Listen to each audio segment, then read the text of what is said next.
जीवन भोई state convener Vista.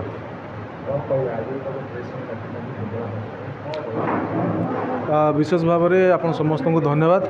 आम कहवाई चाहूँ जे जूनियर टीचर स्कीमेटिक जो नियुक्ति प्रक्रिया सरी तापर आपण को आम देखलु प्रेस मीट मध्यम जे INPR डिपार्टमेंट रू गोटे 10,000 पूरण करने कहला।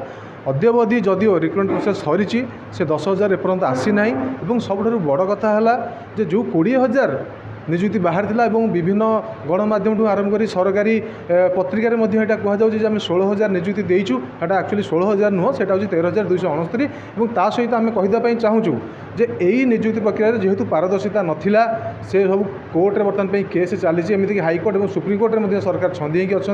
आम चाहूँ गोटे नुआ नियुक्ति आसू ता सहित यही जो कटअप न दबा मार्क न दबा एवं सरकारी भाव में RTI जवाब दबा कि आम पाखे डाटा आवेलेबल ना यहाँ कौटना कौटी दर्शाऊँगी जे पूर्व सरकार जो रिक्रुटमेंट होती निहाती भाव में गोटे तदंत सापेक्ष आम सन्देह करुचु और यार तदंत करने नुआ सरकार जी आछंती मोहन माझी सरकार पाखे नवेदन करूँ।